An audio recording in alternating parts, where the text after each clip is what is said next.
Welcome! My name is Baron, and this is my channel where I talk about book stuff. I'm the Book Baron. Welcome in! Today, I'm just having a little bit of a casual chit-chat with y'all about the books that I own physically and haven't read. I've been running life at about 1,000 miles an hour, and I just wanted something a little bit more laid back, talk through some books that I own that have been sitting on my shelves that I just haven't gotten around to reading. I wanted to tell you a little bit about the book, but also like why I was interested in the book, why I purchased it. Pretty rare that I purchase or pick up a book that I haven't already read and know that I love it. Just because one, I don't have a ton of space in my house. My house is pretty small. I don't even have a dedicated bookshelf for all my books anywhere. They're kind of tucked in spots like this and up in my office and that sort of a thing. But I'm also just kind of a cheap ass. I don't like spending money. So it has to be like the perfect combo of like, I love the book, I love the cover, there's a sale, usually for me to pick something up. But I do have a stack that have skirted the rules. And so I'll let you know why I picked these books up. So I believe there's 13 books and I tried to group them at least somewhat into categories.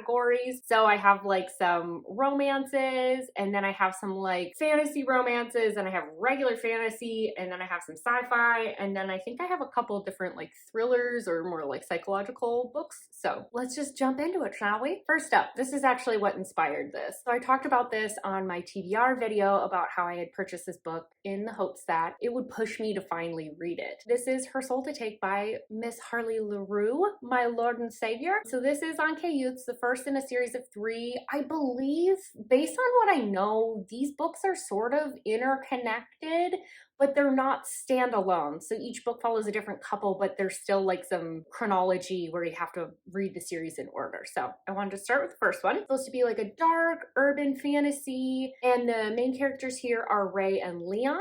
Leon is our demon boy here, which, okay, I didn't know this until I was really looking at this cover recently. This is a person. So head, arm going back,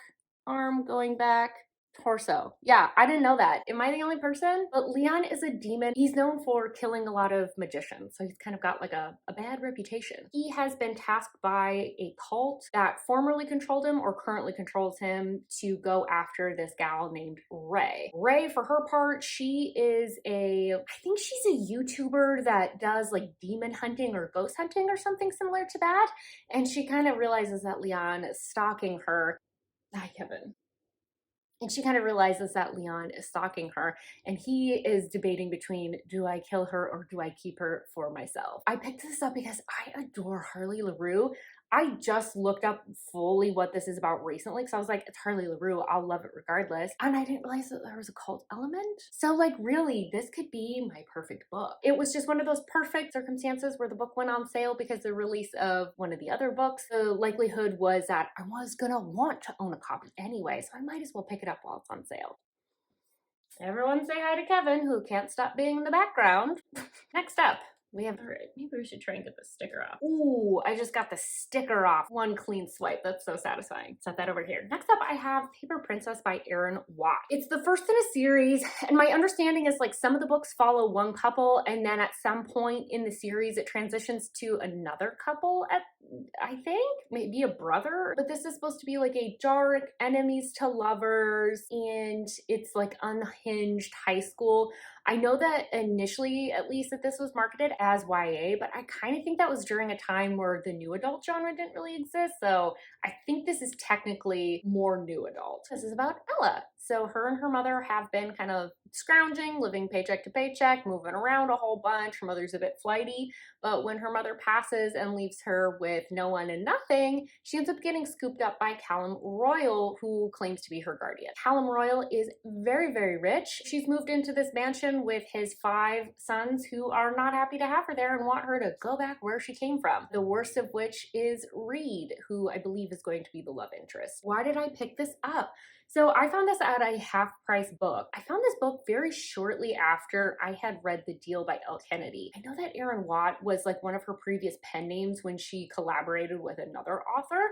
So I was like, oh, I want to try something that's a little bit different from her. A lot of people are like, oh, it's just garbage, but I'm kind of hoping it's like my version of garbage. Like I love an unhinged high school romance. Next up, I have Bared to You by Sylvia Day. This is the first in a series and all the books follow the same couple. This is sort of like damaged privileged hero billionaire romance. My understanding of this is that Ava moves to New York City and she's working at this ad agency. When she's in the lobby of her workplace, she ends up running into Gideon Cross, this kind of enigmatic billionaire, and there's instant chemistry between the two of them. But as they get to know each other and start falling in love, all of their demons start coming out, and the books are them kind of like working through all of their drama. I picked this up because it sounds messy, which sounds fun. Also because a while back there was quite a few people on YouTube talking about how this was, for like the whole like Roman Empire trend was going around, people were talking about how this was like one of the books that really stuck with them or got them into reading, or was one of those books that they still think about very frequently. So I wanted to give it a go, especially because it was published during a time where I wasn't really reading romance at all. I just wanted to see if this was something that would also hit for me. I wanted to give it a go, just see what it's about. In a similar vein, I have After by Anna Todd. This again is the first in a series following the same couple, and this is like a new adult college romance. My understanding is that it's kind of the typical like good girl, bad boy trope. So this follows Tessa and Hardin. They are college students. Tessa is kind of this bookish goody girl. I think she's a virgin as well, at least at the start anyway. Hardin's kind of this tattooed bad boy, and they just start up this really toxic relationship where he's kind of trying to warn her off, but also she's like, I can fix him. That's the kind of vibe I'm getting. Truthfully, I did not purchase this book. I got it from a friend who was like, you like romances, right? And it passed it along to me. This is one of those that I'm not sure if I'll like it, to be honest. Like, I'm pretty hesitant to read it, which is why I haven't read it yet. But I've been proven wrong before, so I thought I'd give it a go because I know it's still a pretty beloved book in the community. So I was like, let's try it out. Let's find out. I'm getting it for free anyway. I might as well give it a go.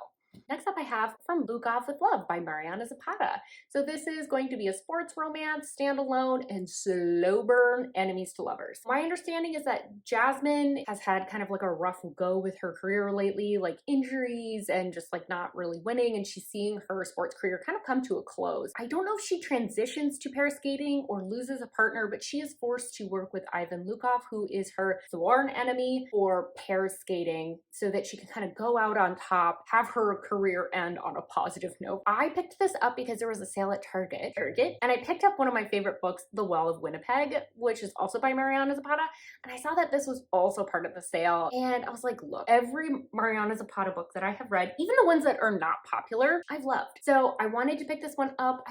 I love her covers. Her covers are really well done, and I just thought this would be a fun one for winter, but I'm hoping to read this late this year or early next year. Next up I have Untainted by Lilian T. James. This is a first in a series that is on KU. It's a high fantasy romance. It's a little bit more new adult. So Vera, she is a blade wielding baddie, and also hiding the fact that she has some unique abilities. She's pretending to be human. One day she ends up confronting a man that's following the prince of her realm. So this encounter doesn't really go as planned, and this guy ends up going like, hey, you need to come with me because we really need your powers. And she ends up uncovering more about herself and like her true nature and this ancient power that she possesses. I have this book because I didn't purchase it.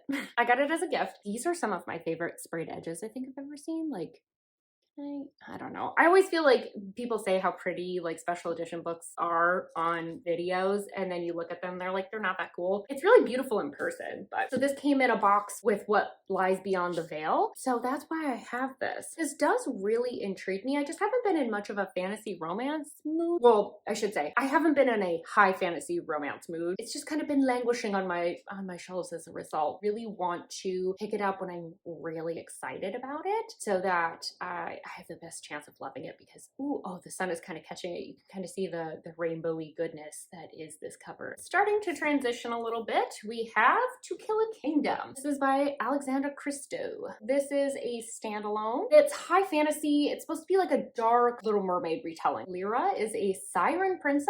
She's kind of known for being a femme fatale. She's killed a bunch of princes and has about, I think, like 17 hearts or something like that, which has earned her a lot of respect. But things go sideways for her when her mother decides decides to punish her. She turns her into the thing that she hates the most, which is a human, and also takes away her voice, you know, kind of hence the Little Mermaid vibes. But she basically has until the winter solstice in order to get the heart of this particular prince, or she's gonna be forced to remain a human forever. For the prince's part, he is a known siren hunter, so these two are truly like mortal enemies. He finds a drowning woman in the sea one day who promises to help him take down all of siren kind, but can he really trust her? That's what this is about. I purchased this when I was reading a lot more YA, and this is one of the few unread YAs that has survived on my shelves. Just because generally I like the kind of like piratey vibes. Anytime there's like water in books, I just feel like there's usually very strong atmosphere. It just sounds interesting still, which is saying something. Like I said, I don't really read YA anymore. Next up, I have Kings of the Wyld by Nicholas Eames? Sure. This is the first in a series. This is sort of like an epic quest, getting the band back together, high fantasy adventure. So this is set in a world where mercenary bands are treated like rock stars. Play and his group were once like the best. They were the top dogs. Now they're older, they've retired, they have families. When one of their own's daughter ends up trapped in a besieged city, they decide that they're gonna get the group back together and go rescue her. I had heard, and I have no clue if this is true, I've heard that this is very funny and it has a lot of references to 80s music, which I'm obsessed with a lot of stuff from the 80s, so that sounded like it would be right up my alley. And I also thought that this one might be fun to read with my dad because he tends to like more like fantasy and sci-fi type books, so I was like, maybe this is something that we could read together. So I also heard from Emily over at the Astral Library that this has got like Dungeons and Dragons vibe, and I just watched the new movie, so I'm like, that sounds very fun. Next up, this is good. This is gonna feel like it's coming out of left field. The Thing by Alan Dean Foster. This is a novelization of the movie. It's a lot of isolation, it's body horror, and sort of like a thriller first contact with aliens type of vibe. Basically, this is based off of the 1982 John Carpenter movie that is set in Antarctica. It's about a group of scientists who end up discovering an alien species that is frozen in the ice. As they're excavating it, it turns out that this is a shape-shifting alien that takes on the identity of the person who it is most recently killed. It's basically picking off these scientists one by one. They're isolated because there's this snowstorm bearing down on them, so they're cut off. I just thought this would be a fun one to read because I love this movie. I watched it when I was way too young. It was sort of an accident. Like I snuck downstairs to watch it while my dad was watching it. I think I was 4 years old. I think it's just imprinted in my DNA at this point. I've watched so much of the like behind the scenes, how they did some of the animatronic and practical effects. I came by this because my dad actually was getting rid of a bunch of books because him and my mom were in the process of moving, and this was one of the ones that had to go, and I said, no, it's coming with me. Next up, I have A Space Between Worlds by Micaiah Johnson. This is the first in a series. I think the second book is set to come out sometime next year. This is multiverse, this is sci-fi once again, and it's got like a forbidden sapphic love, I believe. This explores the idea of the multiverse. So the rule for traveling between the different universes in this book is that your doppelganger, your counterpart, the other version of you, must have passed in order for you to be able to travel there. So this is great for our gal Kara because she has actually had a lot of her counterparts pass away. A lot of them are dead, so she can go to a lot of different universes. And she's identified actually as an outlier because of this by a corporation, and they use her to explore these different universes and report back on them. But when she has yet another doppelganger, another counterpart die under very mysterious circumstances, she has to start investigating this, and this unravels this whole can of worms. Do I know how to unravel a can of worms? Absolutely not. That is the weirdest phrase I've ever said. She ends up finding out that there is something that threatens all of the universes. I love multiverse theory. I think it's a fun thing to explore. I like the concept of it, and I just wanted to explore something that looked at maybe what's dark about this. But I had some credits at a used bookstore that were expiring, so I decided to pick this bad boy up. So next up I have My Dark Vanessa. This is by Kate Elizabeth Russell. This is a standalone. It's a contemporary, and it's a little bit of like a psychological, and it's basically centering around Vanessa, and it alternates timelines. So it shows her in 2000 when she was in high school and being groomed by her 42-year-old English teacher, and it also shows her in in present day in 2017 during the Me Too movement, and her reflecting on what she really thought was her first love. And does she stay silent and still think of it as her first love, or maybe is she realizing this was something else entirely, and does she speak up about her experience? This was passed along to me by a friend because this is actually an ARC copy. I don't know if you can kind of see. She got it through work, and you're not able to sell ARCs. She wanted to pass it along to me. This is also just a topic that I've thought weirdly a lot about because of the show Pretty Little Liars, because when I was that age, I thought that the Aria relationship with her teacher was like very swoony. Now that I'm older, I got really grossed out thinking about it. So I just wanted to have a book that kind of explored it from the perspective of the female. Oh, I had to just go run upstairs because I realized I didn't have this one. Next up, I have The Mother-in-Law by Sally Hepworth. I think that's how you pronounce that. This is a standalone mystery thriller that explores dysfunctional family dynamics, and the sun's coming out, so I'm getting weird glares. I apologize for that. It centers around Lucy, who's never really gotten along with her mother-in-law. They haven't had an antagonistic relationship, certainly, but she's always gotten the vibe that her mother-in-law, Diana, has never really liked her all that much and maybe pictured someone else as her daughter-in-law. But Diana has now died under very mysterious circumstances. Her body is actually found with a suicide note indicating that she has cancer and she just didn't want to live anymore. But a lot of mysterious things keep happening. One, the autopsy comes back and says actually she didn't have cancer at all, so that's super weird that she would have a suicide note suggesting that, and that maybe she actually died from either suffocation or poisoning. And then also she disinherited all of her children and their spouses, so very odd behavior. And this is just kind of like Lucy digging into what happened to her mother-in-law, Diana. So my mother actually passed this along to me because she had read it and she knows that I really love thrillers that have a little bit more of a mystery element to them. So she said that this was one that she really ended up enjoying and she wanted to have me give it a go and get my thoughts on it. So I got this from her. Next up, I have The Name of the Wind by Patrick Rothfuss. I apologize, the sun is starting to come out after it's been storming, so we're getting a little bit of a weird glare, but maybe I'll sit back a little bit further. I'll be honest, I know almost nothing about this book. I know that this is an adult high fantasy book. I've heard from multiple people that this is their favorite fantasy that they've ever read, and from people who aren't even fantasy readers that this is their favorite book, period. From my understanding, it's a guy that has kind of had like a Lord of the Rings style adventure of some sort, and now in his older age he is reflecting back upon it and telling someone about it. I don't really know any more than that. Again, I just haven't been in much of a fantasy mood. I am like firmly in my dark romance era, so I just haven't gotten around to this. It's been on my shelves for a while. I really do need to get to it, but that's our last book. Those are the books that I have not read that sit on my shelves and I need to get to. With that, let me know what's sitting on your shelves that you haven't gotten around to. I feel like we all have a pile like this somewhere. I feel like mine's not quite as egregious though. Thank you so much for being here. Don't forget to like this video if you like it and subscribe if you want more content from me. I hope I see you in my next video.